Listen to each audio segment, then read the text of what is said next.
Assalamualaikum warahmatullahi wabarakatuh. Perkenalkan, saya Diva Putri Adila, mahasiswi D4 Promosi Kesehatan Universitas Kusuma Husada Surakarta. Di sini saya akan menyampaikan tentang apa itu mengingat, lupa, dan bagaimana cara mengatasi lupa. Mengingat adalah suatu proses dalam menempatkan sesuatu ke dalam memori atau ingatan.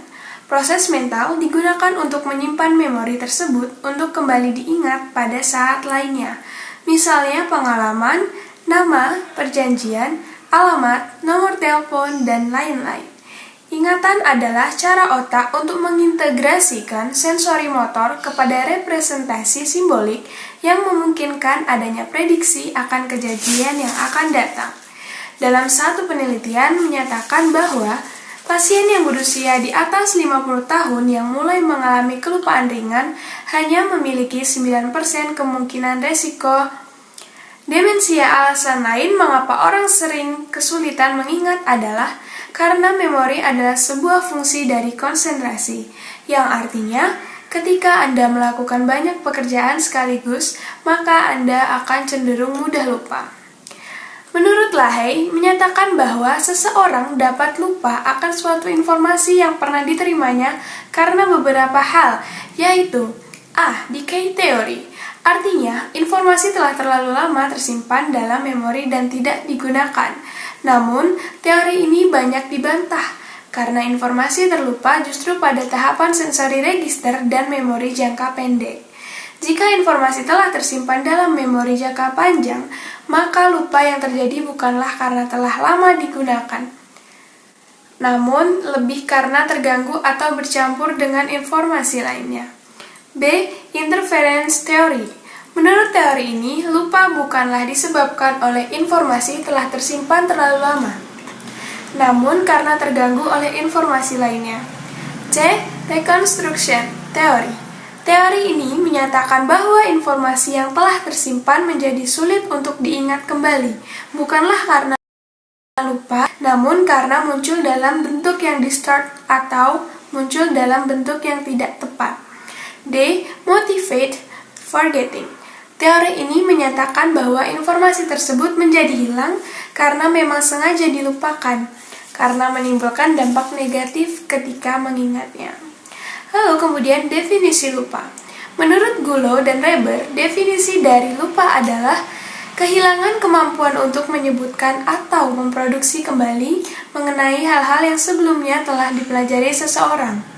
Lupa dianggap sebagai bentuk ketidakmampuan dalam mengenal maupun mengingat sesuatu yang sebelumnya pernah dialami atau dipelajari, sehingga lupa bukan merupakan kondisi di mana kehilangan informasi dan pengetahuan yang ada di dalam akal manusia. Setelah itu, menurut Muhyiddin Shah, dalam psikologi pendidikan, menjelaskan jika lupa merupakan hilangnya kemampuan dalam menyebutkan kembali atau memproduksi hal-hal yang sebelumnya sudah dipelajari secara sederhana. Lalu, bagaimana mengatasi sifat lupa?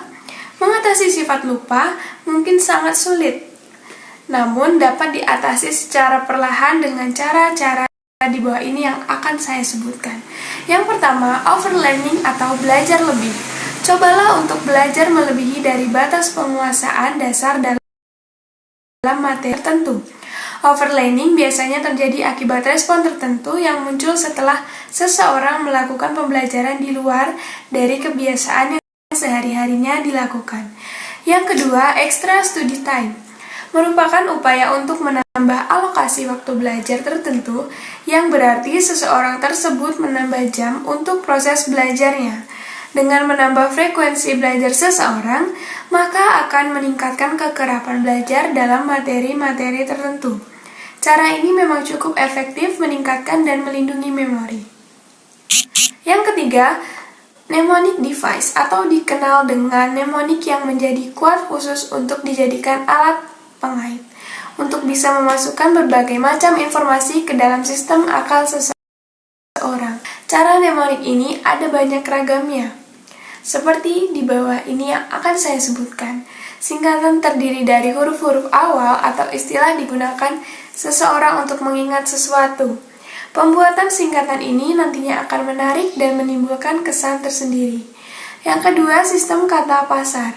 Teknik mnemonik yang mana menggunakan komponen-komponen yang telah dikuasai sebelumnya sebagai pasak pengait memori baru. Yang keempat, membaca buku. Meskipun terdengar klasik, namun membaca buku bisa menurunkan resiko otak kehilangan memori, bahkan hingga mencapai 30-50%, sehingga tak ada salahnya jika kita. Yang kelima, perbanyak olahraga. Bisa meningkatkan detak jantung hingga 3 kali seminggu dalam 20 menit. Bahkan jika hanya berjalan saja, hal ini akan memperbanyak pasokan oksigen yang ada di dalam otak dan fungsi membantu pertumbuhan sel-sel otak yang baru. Sehingga mulailah rutin berolahraga. Usaha berolahraga yang berat cukup lakukan yang ringan-ringan saja. Jadi kita cukup melakukan olahraga yang tidak usah terlalu berat agar kita tetap. Itu saja yang dapat saya sampaikan, kurang lebihnya mohon maaf. Wassalamualaikum warahmatullahi wabarakatuh.